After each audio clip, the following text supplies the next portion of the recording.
Quem perde o tesouro. Amém, irmãos? Porque quem perde de aprender, perde um tesouro. Obrigado. E nós temos a palavra do Senhor Jesus no livro de Isaías, no capítulo 52, e no versículo 14, vamos seguir também aqui, inclusive os versículos que o nosso irmão Nelson leu ali, nós já havíamos projetado para estarmos falando aqui nessa noite.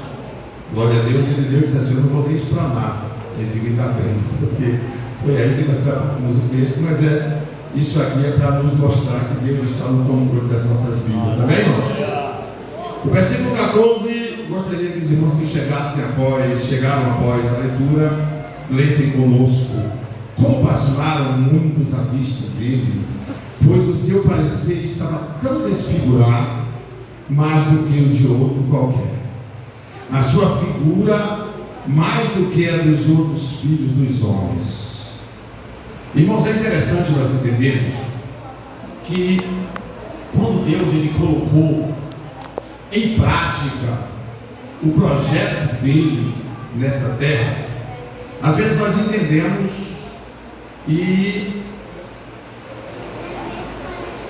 aleluia, crianças também prestam atenção na mensagem, né? Glória a Deus. Aleluia.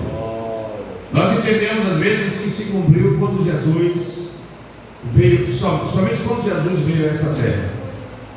Mas Deus ele coloca o seu plano em prática justamente quando ele vê que a humanidade que ele havia criado com todo amor e todo carinho havia se corrompido, e ele coloca a sentença em prática.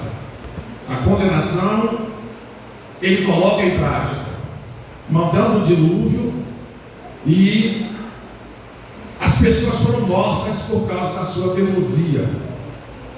Daquele dilúvio saíram dali as 4 famílias, e logo depois as pessoas estavam se corrompendo novamente, a ponto de edificarem uma torre, e achavam que essa torre eles poderiam se ajuntar para descumprir aquilo que Deus havia determinado para a humanidade. E juntamente naquela cidade onde foi edificada aquela torre, começa ali já a idolatria. Aquele próprio homem que é escolhido para edificar aquela torre, as pessoas começam a idolatrar. A mãe daquele homem que foi escolhido para fazer aquela torre, ela passa a ser adorada naquele lugar como se ela fosse uma deusa. E ela realmente fazia muitas coisas com enganação, porque era uma pessoa possuída, na verdade, pelo maligno. Segue-se em frente, e Deus olha para a terra e diz: agora eu vou colocar o meu plano verdadeiramente em prática. E ele chama um dos filhos, e ele diz assim: a partir de agora eu vou colocar em prática. Abraão está no meio da sua família, da sua parentela, mas tudo nos mostra que Abraão não era uma pessoa levada à idolatria. A família dele, sim, o pai, os irmãos, sim, já vendiam imagem de deuses ali, mas ele já era mais afastado dessas coisas. E a história nos mostra que no meio daquele povo ali tinha também o sobrinho dele, que não era também voltado para a idolatria. E Deus um dia chama Abraão e diz: Abraão, vem, porque através de ti eu farei uma nação. E que nação é essa? Para colocar o plano de Deus em prática. A nação de Israel que vem através de Abraão, ela vem para que seja colocado em prática o plano de Deus para a humanidade. E quando Abraão é chamado, o seu filho nasce, e dali o seu neto começa a colocar em prática com as 12 tribos de Israel. Essas 12 tribos se forma através dos 12 filhos de Jacó, mas os irmãos já conhecem a trajetória e sabem que eles vão agora para o Egito. E lá no Egito, eles se multiplicaram e cresceram, formaram uma nação dentro de outra nação. E alguém podia até parar e dizer assim: mas que plano de Deus é esse? É porque o plano de Deus, ele é paciente. O plano do ser humano, ele quer que dê certo logo em seguida. Mas Deus, quando coloca algo em prática, ele não tem dúvida que vai dar certo. Ninguém pode impedir o trabalhar, o agir de Deus. O homem tem pressa porque o homem duvida dos seus próprios projetos. Será que vai dar certo? Aqueles que têm fé, eles confiam no Senhor, mas mesmo assim é típico do ser humano ainda ter aquela dúvida se vai dar certo ou não. Por mais fé que ele tenha, ele às vezes tem a dúvida de que vai dar certo ou não. Mas Deus, ele diz: eu vou colocar em prática. E agora aquela nação está dentro do Egito. Aquele faraó que amava José, ele morre, e nasce, agora vem outro faraó que não conhecia José, e começa a observar ali o plano de Deus para a salvação da humanidade. Ele não sabia de nada, mas sabia que era uma nação que estava ficando poderosa, e coloca agora no seu coração, certamente uma mensagem maligna é colocada no seu coração, e diz assim: olha, se eles continuarem a se multiplicar, um dia eles vão guerrear contra o Egito, e vão conseguir vencer a nação do Egito, e passar a ser uma nação diferente. E ele coloca em prática agora, dizendo assim: todo menino que nascer, ele vai morrer. Mas o projeto também não dá certo. Mas logo depois ele diz: agora vamos fazer o seguinte, vamos matar todos os meninos. Também não dá certo. Mas por quê? Porque o projeto de Deus estava ali. E aquele menino que é colocado em cesto, é colocado ali naquele rio, ele é tirado das águas, e o projeto de Deus está crescendo e as pessoas não estão percebendo. Mas o projeto de Deus está crescendo dentro da casa de Faraó. Os ensinamentos estão acontecendo dentro da casa de Faraó. Mas chega um período em que alguém vai dizer assim: que projeto é esse? Moisés mata o homem e vai para o deserto. Quando chega no deserto, ele passa ali 40 anos. Mas o que é que ele está fazendo? Deus está moldando o caráter de Moisés. Ele vai para a casa do sogro ali, ele se casa ali, vive com o sogro, mas um dia ele está pastoreando as ovelhas, e ele vê uma sarça, um monte de palhas, e ele começa a ver um fogo no meio daquela sarça, e ele olhava e dizia assim: mas espera aí, qualquer fogo que a gente coloca no mato, o mato se consome, mas aquela sarça não se consome. Que fogo é esse? Vamos virar para ver. E Deus fala com ele, dizendo: eu te escolhi para que você tire o meu projeto de dentro do Egito.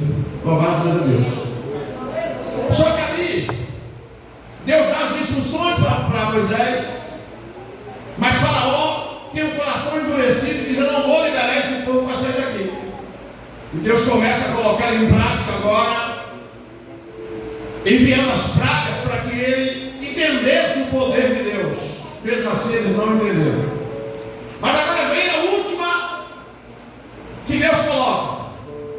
Quem vai morrer agora?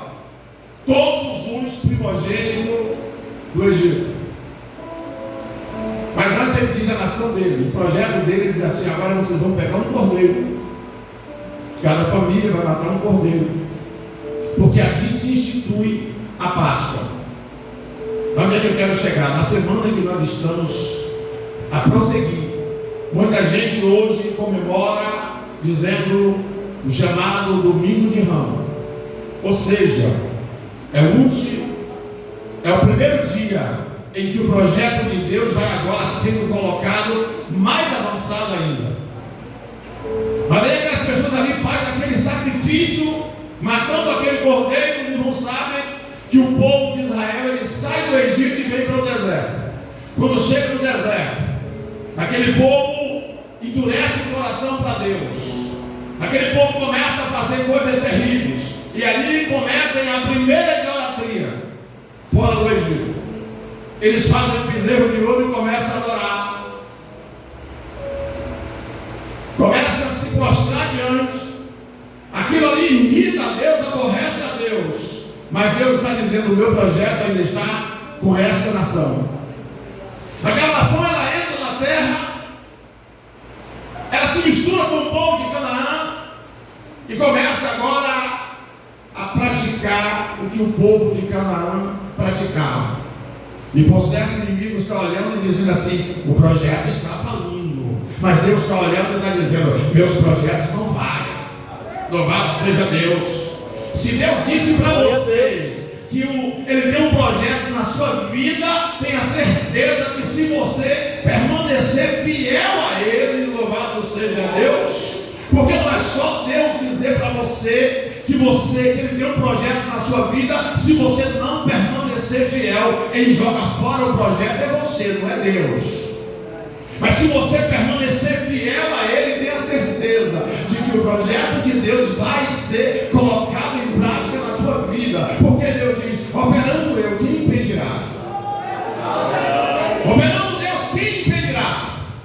Aí Deus forma aquela nação, eles constituem casas e de repente começa agora a praticar aquilo que o povo de Canaã praticava. Ou seja, a idolatria. Mas o projeto de Deus estava ali. O povo começa a cometer a idolatria, começa a se misturar com o povo de Canaã. De repente Deus escolhe alguém para dizer assim: a partir de agora, esse vai ser o governo. Vem Davi como rei, o primeiro rei, ou seja, o segundo rei, mas o primeiro escolhido por Deus. Ali é colocado também o plano de Deus em prática. Ele é escolhido, ele governa durante 40 anos, mas quando ele morre, quem assume é o filho, e ele passa todas as instruções para Salomão. Salomão está ainda novo, muitíssimo bem, colocando em prática o projeto de Deus na vida dele, mas de repente Salomão começa a denegrir, começa a se casar com pessoas e fazer alianças com quem não deveria, e o coração de Salomão também se corrompeu. Depois vem agora o filho Roboão. Deus havia dividido o reino por causa do pecado de Salomão. E Deus levanta alguém que estava no Egito para subir e tomar conta das 10 tribos que vão para o norte. Ou seja, as 12 tribos, a nação é dividida. Aí por certo o inimigo diz: o projeto dele está dividido. Deus diz: não, o meu projeto está em prática. Glória a Deus. As 10 tribos fazem tudo aquilo que desagrada a Deus, mas o projeto de Deus está em prática. As 2 tribos do sul agora ficam com Jerusalém, a capital, louvado seja Deus, aonde Deus iria operar o milagre da salvação para a humanidade. Aquela nação se enche de si e diz assim: nós temos a salvação, o plano de Deus é para nós e não mais para ninguém. Mas quando Deus projetou lá no jardim do Éden, Ele não projetou somente para uma nação, Ele projetou para uma humanidade.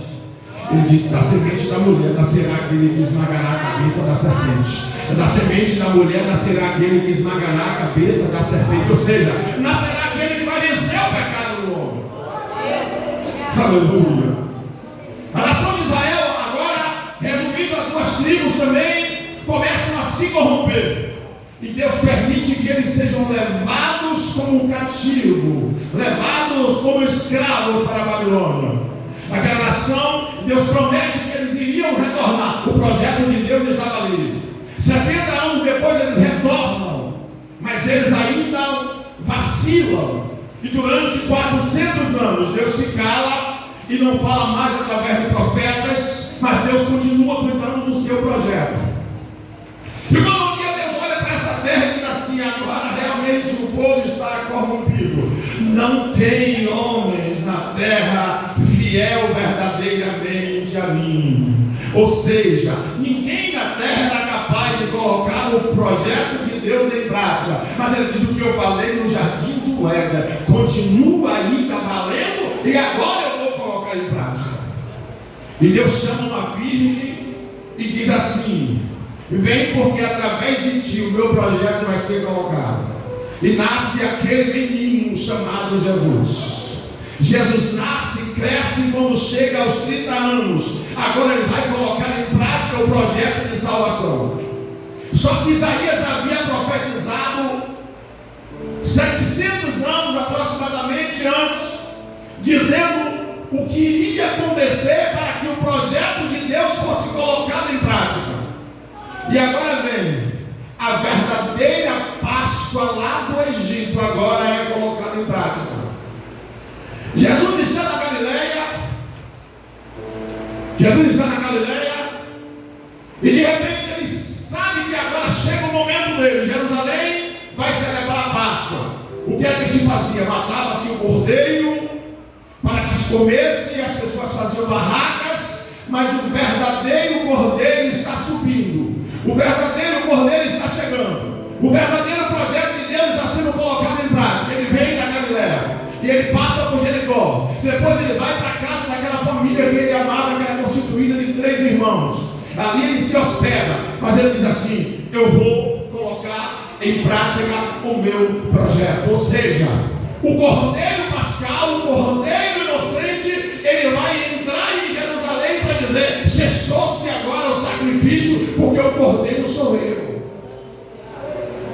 Vai cessar o sacrifício de animais, porque o cordeiro sou eu. Ou seja, o projeto de Deus está sendo colocado em prática para aquela humanidade. Mas Isaías profetizou dizendo assim: olha, o que vai acontecer com ele? Como as pessoas olharam para ver o projeto de Deus sendo colocado em prática. Ou seja, quando ele coloca em prática o projeto, ele começa a cumprir aquilo que Deus havia determinado para ele. Mas as pessoas agora estão felizes ao lado dele, a ponto de que quando ele entra em Jerusalém, as pessoas estendem ramalhetes, colocam tapete, e agora vem um cordeiro montado em um jumentinho. E o cordeiro entra em Jerusalém ovacionado, dizendo: bendito aquele que vem em nome do Senhor. Jesus entra em Jerusalém, dizendo: o sacrifício verdadeiro vai acontecer. Glória a Deus. O projeto de salvação agora vai ser colocado em prática. Mas como sendo colocado em prática? Aí quando chega de noite, Jesus está no jardim do Getsemane, e de repente Jesus, agora o capítulo número 28 lá de Mateus, diz assim: ele foi preso. Jesus foi preso. Peraí, Jesus foi preso, mas é aquele que ia colocar e salvar a humanidade, agora está preso? Sim, ele está preso. Para onde é que ele vai agora? Ele vai ser levado ao Sinédrio. Quando ele é preso ali, ele já começa a receber as bofetadas, ou seja, a consequência do meu pecado já está sobre Jesus. Mas o projeto de Deus está sendo colocado em prática. E Jesus entra no Sinédrio. Ali ele ouve palavras terríveis. Ali ele ouve o que nenhum ser humano gostaria de ouvir. Ali ele ouve palavras terríveis e passa também por coisas que nenhum de nós gostaríamos de passar.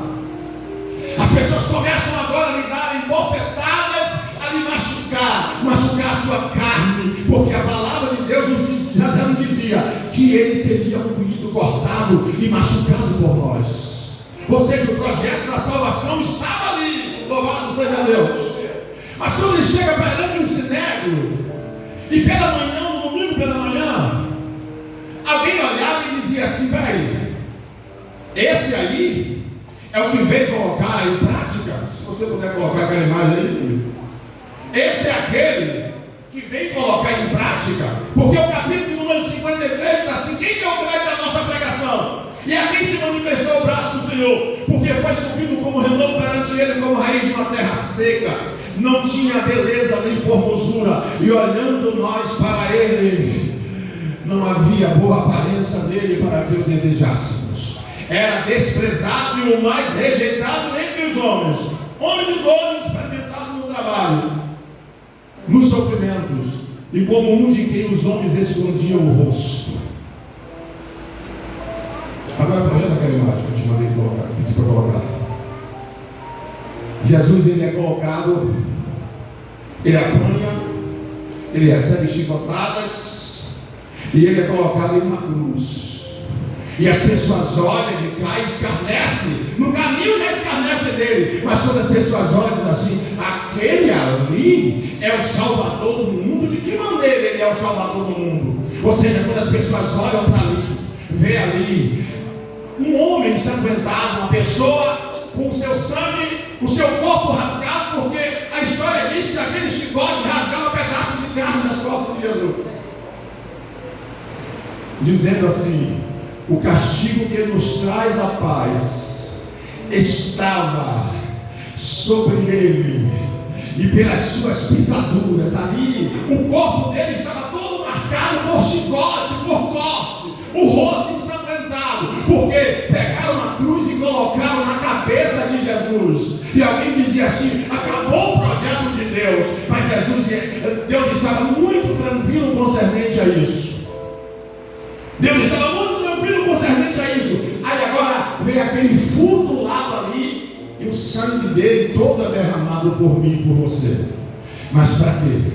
Para que nós tivéssemos ali o perdão dos nossos pecados. Ou seja, esse cordeiro que entra em Jerusalém era aquele cordeiro que ia fazer o último sacrifício. Ou seja, a partir dali, o que Deus exige de mim e de você é um sacrifício vivo, santo e agradável a Ele, que é o nosso culto racional. Cessa assim o sacrifício humano. Mas por que cessa? Porque, bota aquela segunda lá, por que cessa? Colocam ele numa sepultura, mas ao terceiro dia ele sai da sepultura. Glória a Deus!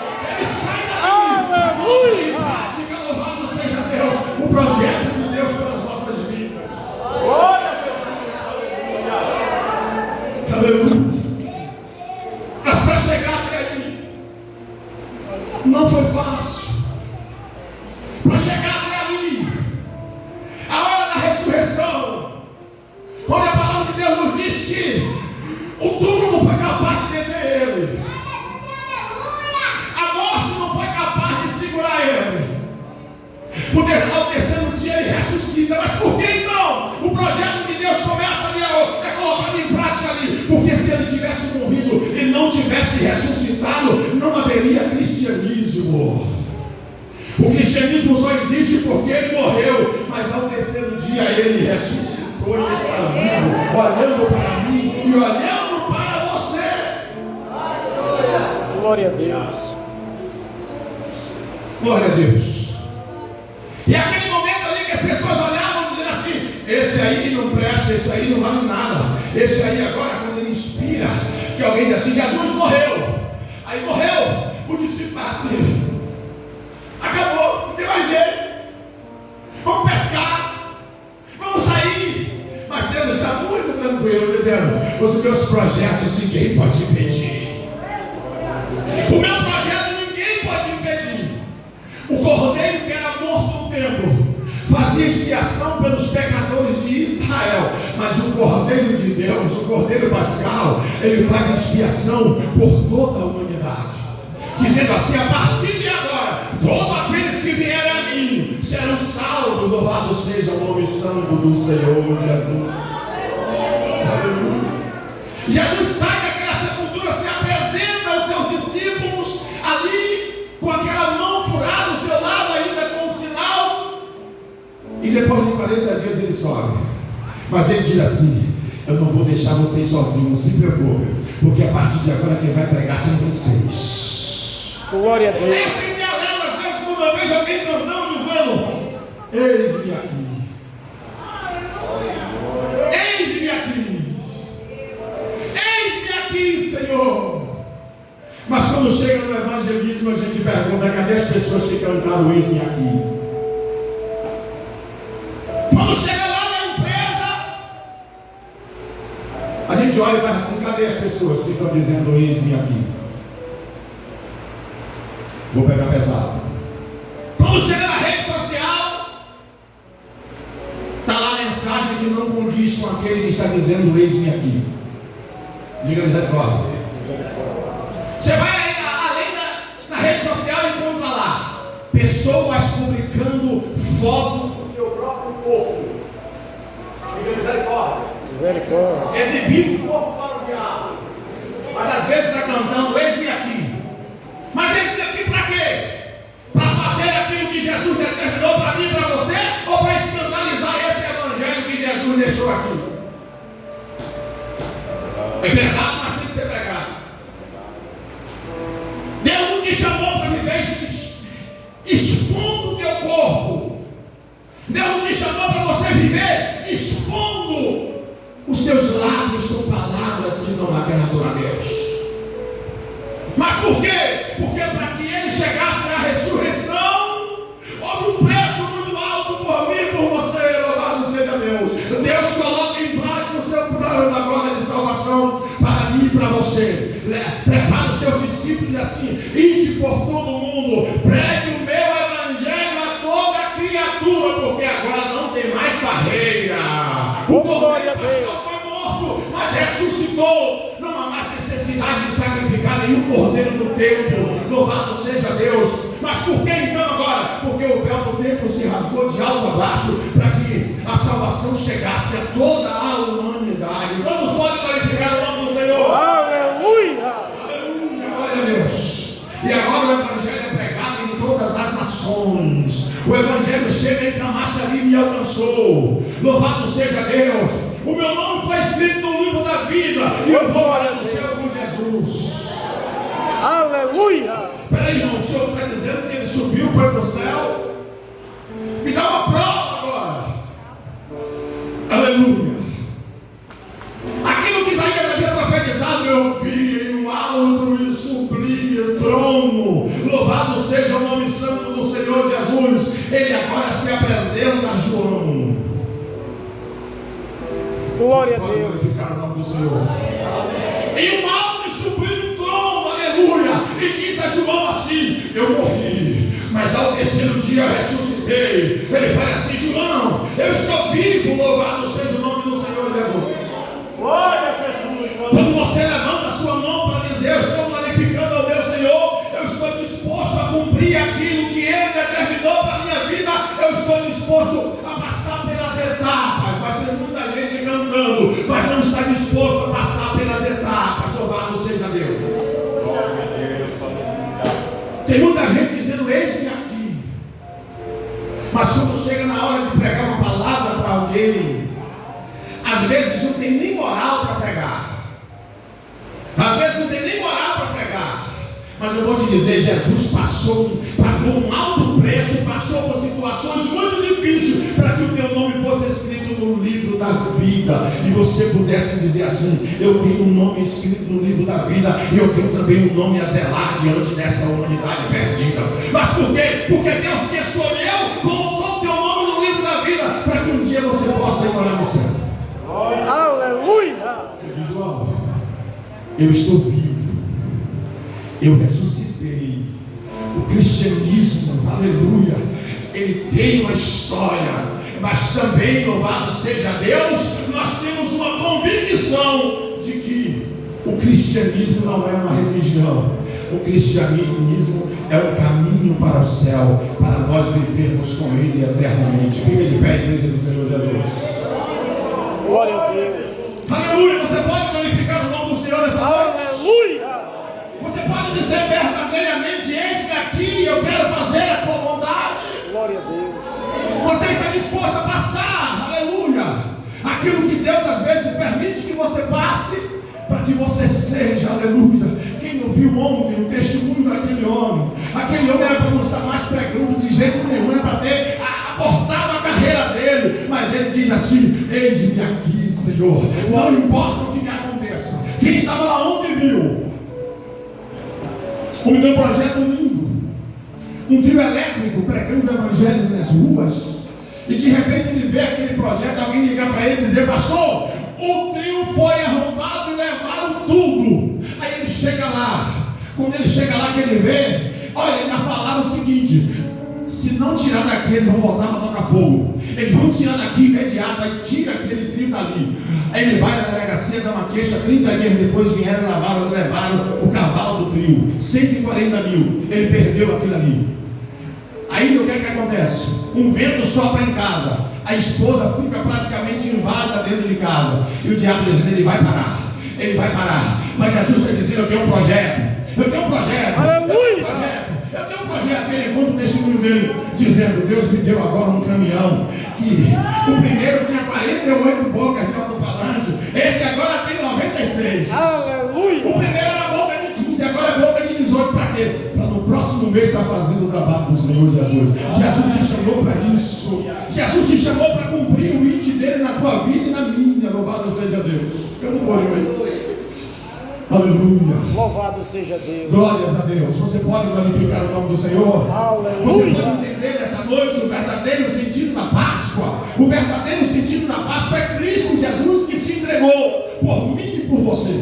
O verdadeiro sentido da Páscoa não é comer peixe durante a semana, mas é você meditar e dizer assim, eu estou aqui porque Ele enviou. Pode cantar. Geração eleita, eis-me aqui. Esse é o meu cantar. Sacerdócio real, eis-me aqui. Como mesmo filho de Deus, eis-me aqui. Nação total, eis-me aqui. Geração eleita, eis-me aqui. Você é uma geração eleita que Deus escolheu. Coloca o projeto de Deus na tua vida. Se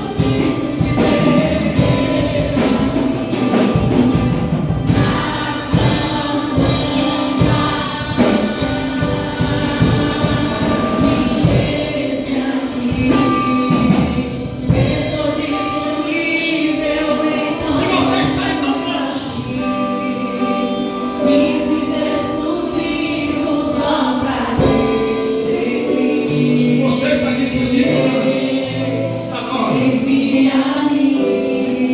Comece na sua casa. Oh, glória a Deus. Comece na sua vizinhança. Comece na sua família, todo mundo deste mundo. Comece no seu trabalho, na sua escola. Diga a Deus, Deus me aqui, Senhor. Você pode dizer assim, mas eu tenho feito errado. Mas a partir de hoje faça certo.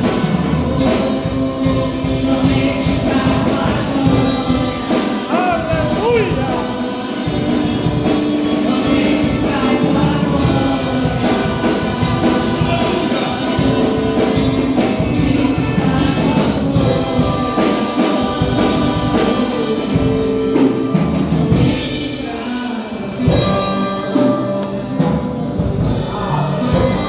Mas pode dizer amém. Senhor nosso Deus e nosso Pai, nós te louvamos, Senhor, e te agradecemos, porque o teu sacrifício, Senhor, foi para nos conquistar, Senhor. Senhor, nós te agradecemos porque o Senhor não rejeitou aquela cruz. E nós te agradecemos porque o Senhor ressuscitou. E hoje o Senhor está vivo cuidando de nós. Nós te pedimos que o Senhor continue, Senhor, cuidando de nós. Estendendo, Senhor, as tuas mãos, Pai, sobre as nossas vidas, para que possamos nos colocar, Senhor, à tua disposição e dizermos, eis-me aqui, usa-me a mim. Continua nos abençoando, Senhor. Nos leva em paz aos nossos lares e nos dá uma noite na tua presença. Quantos podem dizer amém? Pastor Carlos pediu.